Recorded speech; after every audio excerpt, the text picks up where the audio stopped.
এখন বলি শুভ জন্মদিন মা। Thank you.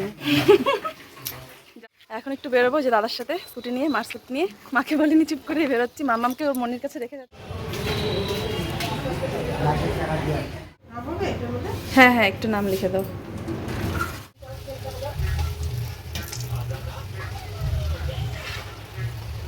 হ্যাপি বার্থডে বলো, হ্যাপি বার্থডে টু ইউ বলো, happy birthday. Hello everyone, very very very good morning. আজকে আমি ভীষণ খুশি। কেন খুশির কারণটা বলছি, তার আগে বলো তোমরা সকলে কেমন আছো? আশা করি ভালো আছো, আর আমিও অনেক অনেক ভালো আছি, সুস্থ আছি। ফিরে আসলাম সুন্দর একটা সকালের নতুন স্পেশাল ব্লগের সাথে। স্পেশাল কারণ আজকে সেই মানুষটার বার্থডে, যেই মানুষটার জন্য আমি এই সুন্দর পৃথিবীটাকে দেখতে পেরেছি। মানে আমার মায়ের আজকে বার্থডে, তো সেই স্পেশাল ব্লগটাই শেয়ার করবো, যার জন্যই বাপের বাড়িতে আসা স্পেশালি। জানি না কতটা কী করতে পারবো, মায়ের জন্য একটু ছোট্ট মোটো সারপ্রাইজের প্ল্যান করেছি, ভেবে রেখেছি। এখনও জানি না কী করতে পারবো, তো সবটাই তোমাদের সাথে শেয়ার করবো। তো মাকে এখনও উইশ করিনি, বারবার ভাবছি যাবো যাবো, কিন্তু উইশ করা আর হচ্ছে না। তো গিয়ে উইশটা করবো আগে। এখন ঘুম থেকে উঠে জাস্ট মুখ টুক ধুলাম, চা খাবো। তো চলো আজকের দিনটা ব্লগটা এখান থেকে শুরু করছি। প্রচণ্ড রোদ উঠে গেছে, তো সকলের সাথে থেকে আশা করি আজকের ব্লগটা তোমাদের খুব খুব ভালো লাগবে। তো চলো ঘরে যাই। লাল চা আর বনরুটি দিয়ে আজকের সকাল শুরু। গুড মর্নিং সবাইকে, গুড মর্নিং করে দাও একটু। Good morning. হাই করো। হাই বলো কেমন আছো সবাই? সবাই কেমন আছো? তো সকালে চাটা খাওয়ার পর এতক্ষণ দুজনে মিলে খেললো। এখন দেখো মামা ওদেরকে ভাত খাওয়াচ্ছিল। এখন প্রায় সকাল 11টা বাজে, সকালের খাবার খাওয়াচ্ছিল। এখন আর মোবাইল লাগে না, কারণ দুজন একসঙ্গে থাকলে খাওয়া দাওয়াটা ওদের ঠিক টাইম মতোই হয়ে যায়। বাড়িতে যেহেতু একা থাকে তাই ফোন দেখে ভাত খায় আর কি। তো মামা খাওয়াচ্ছিল এখানে ভাত, আর মা এখানে পাট শাক বাচ্ছিল। মার অফিসের টাইম হয়ে গেছে, মা এখন স্নান করে বেরোবে অফিসে। আর এদিকে মামি রান্না করছিল। মা রেডি, ব্যাগ ঠ্যাগ গুছিয়ে দিয়েছি। এখানে ভাত টাত আছে, মা খেয়ে নিবে পরে। ওগুলো আর ভিডিও করা হয়নি। তোমার হয়েছে? এবার এদিকে আসো। এই যে মা রেডি। এতক্ষণ ধরে অনেকবার বলার চেষ্টা করলাম, এখন বলি শুভ জন্মদিন মা। Thank you. যাও, রোহন তোমাকে হ্যাপি বার্থডে বলতেছে ঘর থেকে। বললো কাকিমনি পার্টি দিবে না? আমি বললাম পার্টি দিবে না, পার্টি দিবে, পার্টি। হ্যাঁ, তো স্নান টান করে হয়ে গেছি, রেডি। এখন একটু বেরোবো যে দাদার সাথে স্কুটি নিয়ে, মার স্কুটি নিয়ে। মাকে বলিনি, চুপ করে বেরোচ্ছি। মামামকে ওর মনির কাছে রেখে যাচ্ছি, তাড়াতাড়ি চলে আসবো। তো কোথায় যাচ্ছি না যাচ্ছি তার জন্য তো সাথে থাকতে হবে। সবটা বেরিয়ে তবে বলছি। উঠবো? চলো, এই যে দাদা আর আমি যাচ্ছি, কিছু টুকটাক কেনাকাটা করবো। তো আমি আর দাদা মিলে কিন্তু বেরিয়ে পড়লাম। এটা হলো আমার বড় মাসির বড় ছেলে, ও আমাদের বাড়িতে ঘুরতে এসছে। মানে আমি যেদিনকে বাপের বাড়ি এসেছি দুপুরে, ও সেদিন সকালে এসছে। তো ওকে নিয়ে চলে আসলাম মন্দিরে মায়ের জন্য পুজো দিতে। তো এখানে ছিল হচ্ছে মা মঙ্গলচণ্ডী আর মা কালীর মূর্তি। আমাদের বাড়ির এখানেই মানে মন্দিরটা, মা এখানেই বেশিরভাগ পুজো দেয়। তো ঠাকুরমশাইয়ের হাতে মিষ্টিটা দিয়ে দিলাম, আশেপাশে মিষ্টি কিনে নিয়ে এসেছিলাম। আর বাড়িতে হচ্ছে যেহেতু ঠাকুরের আসনটা নেই এখন, মানে তুলে রেখেছে, শুধু সন্ধ্যা পুজো দেওয়া হয় আর কি, সেরকমভাবে পুজো দেওয়া হয় না, যেহেতু ঘরটার এখন ভাঙা। তাই একটু মায়ের মঙ্গল কামনার জন্য এখানে পুজো দিতে এসেছি। তো ঠাকুর প্রণাম করে বেরিয়ে গেলাম অন্য কাজে। তো চলে আসছি কেকের দোকানে। ভাবছিলাম কোনটা নেব করে, পরে ফাইনাল করলাম এই যে কেকটা দেখছো, চকলেট কেক, এটাই ফাইনাল করেছিলাম। তো কেকটা নিয়ে বেরিয়ে পড়লাম, আমি আর দাদা দুজনে মিলেই এসেছিলাম। তো কেক নিয়ে চলে আসছি বাড়িতে। দেখো ওখানে ঠাকুরমশাই ওই পুজো দিয়ে সন্দেশটা দেওয়ার সময় টিপ পরিয়ে দিয়েছিল, সেই টিপটাই আছে এখনও। তো মাম্মামকে এসে স্নান টান করালাম বাড়িতে।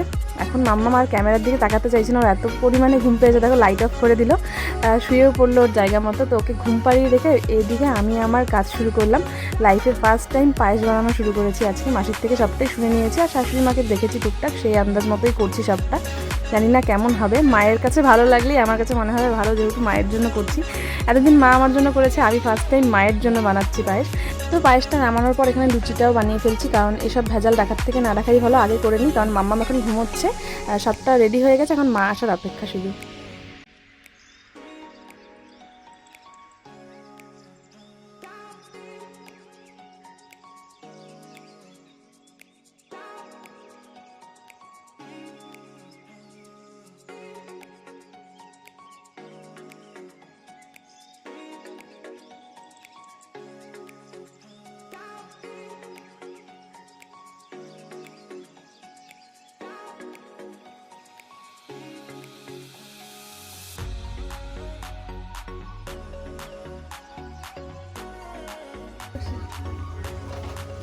তো এই যে আমার হাতের পায়েস, মায়ের জন্য ফার্স্ট টাইম বানিয়েছি, জানি না কেমন হয়েছে। মানে শাশুড়ি মাই বেশি করে, তাই আমি বানাই না। পায়েস আর লুচিটা ভাজা হয়ে গেছে, কেকটা তো তখন দেখিয়েছি। যে আরেকবার দেখাও, আসো। মাথায় হাত দিতে হবে না, বসো ওখানে, বসো। রেডি এদিকে। আমার ভাই বললো আমাকে দেখাস না, ভিখারির মতো লাগছে।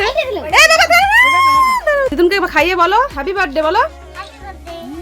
হুম হুম বউকে একটু দাও। আগে মুখ চাপা দিছে দেখো। বলো হ্যাপি বার্থডে বলো হ্যাপি বার্থডে টু ইউ।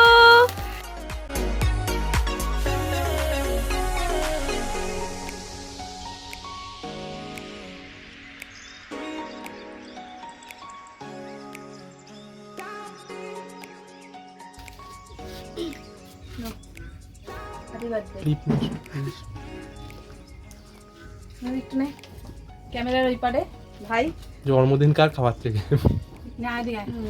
তো সমস্ত পর্ব কমপ্লিট। এই যে দেখো নাতনি আর দিদন মিলে খাচ্ছে। আমি মার কাছে একটু শুনি, মা পায়েসটা কেমন হয়েছে বলো। আজকে আমি ফার্স্ট টাইম মার জন্য আজকে ফার্স্ট টাইম পায়েস বানালাম, কোনোদিনও বানাইনি।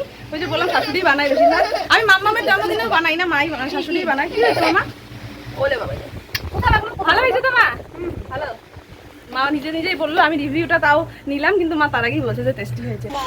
এই যে দেখো সবাই ঘরে বসে গল্প করছি, সবটা মিলিয়ে দিনটা বেশ ভালোই কাটলো। এই যে ভাই মা ওরা গল্প করছে, আর দিনের শেষে আমার ফেভারিট খিচুড়ি। এই যে তো এখন খাবো এই যে খিচুড়ি। এখন বাজে প্রায় 10টা, মানে আমার রাতের খাবার হয়ে যাবে এটা দিয়ে। আমি আজকে আর ভাত খাবো না, যেহেতু খিচুড়ি আমার ফেভারিট। মামা টাটা করে দাও। তো চলো আজকে ব্লগটা এখানে শেষ করছি। ভালো লাগলে লাইক কমেন্ট শেয়ার করে দিও, নতুন হলে সাবস্ক্রাইব করে দিও। দেখা হচ্ছে আরো একটা সুন্দর সুন্দর ব্লগের সাথে। ততক্ষণ সকালে ভালো থেকো, টাটা বাবাই, গুড নাইট।